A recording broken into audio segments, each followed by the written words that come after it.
अऊज़ुबिल्लाहि मिनश्शैतानिर्रजीम बिस्मिल्लाहिर्रहमानिर्रहीम। दोस्तों, इस वीडियो में मैं बात करूंगा रियासत पाकिस्तान वर्सेस ज़हीर अहमद केस की, और ख़ास तौर पर आज की जो हेयरिंग थी उस हवाले से जो कुछ बातें सामने आई हैं। जैसा कि आज जानते हैं कि आज सिंध हाई कोर्ट में हेयरिंग थी, और हेयरिंग में बच्चे की कस्टडी जो है ना वो वालिदैन को दे दी गई है।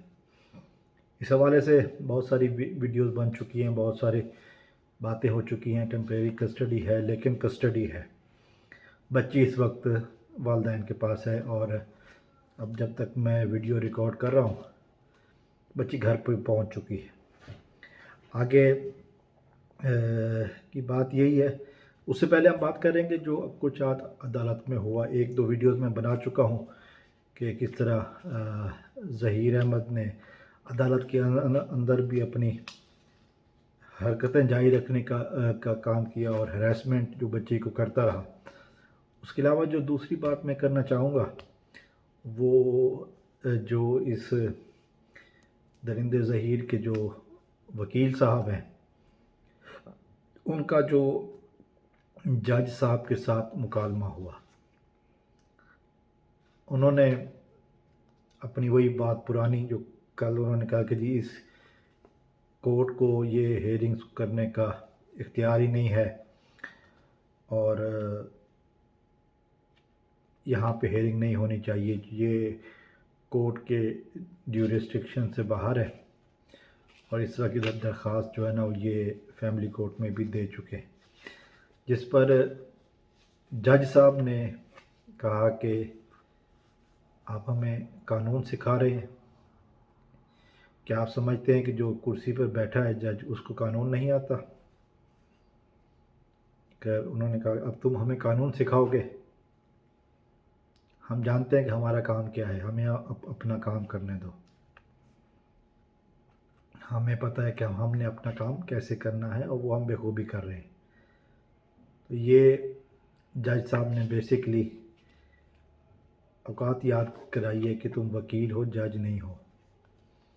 तुम्हारा काम जज वाला नहीं है। तुमने अपने क्लाइंट के फेवर में तुमने सिर्फ दलाइल देने हैं, तो तुमने कानून का बताना है, आगे की तशरीह हमारा काम है। तो ये बात की गई। ये चूँकि उनका मौक़िफ़ था कि ये केस यहाँ पे ना हो।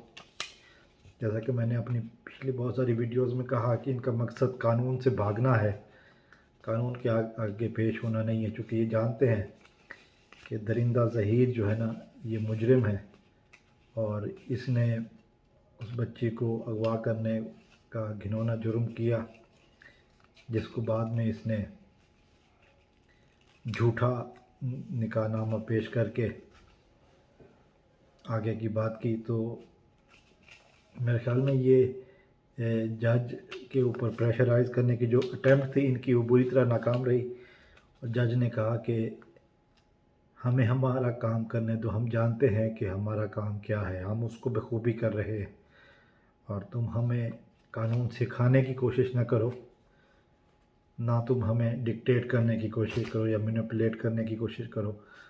हम जानते हैं कि हमारा काम क्या है, हम इस वक्त वही अपना काम कर रहे हैं। तुम्हारा काम कानून की शिकें बताना है, कानून की इस्लाह, कानून में जो कुछ भी है उसकी तफसील बताना और उसको इम्प्लीमेंट करना, ये हमारा काम है।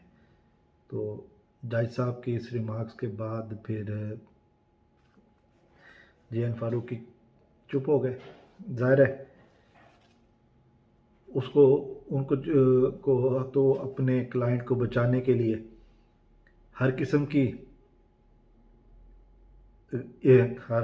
हदें पार करनी थी। वो समझ रहे थे कि शायद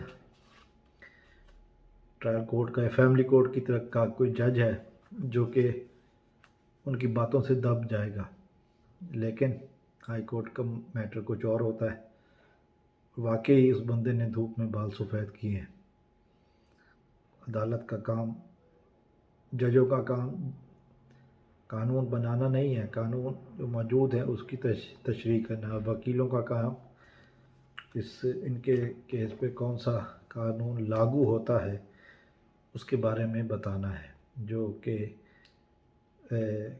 قریشی فاروقی صاحب جو ہے نا وہ اپنی حدوں سے کراس کر رہے تھے، حدوں سے کراس کر رہے تھے، جس کی وجہ سے جج صاحب نے ان کو پھر ان کی اوقات بتا دی کہ آپ کی حد یہ ہے، اب ہمیں قانون مت سکھاؤ، ہمیں پتہ ہے کہ ہمارا کام کیا ہے۔ تو ایک اور چالاکی ناکام ہوئی۔ انہی الفاظ کے ساتھ اجازت چاہتا ہوں۔ والسلام علیکم ورحمۃ اللہ۔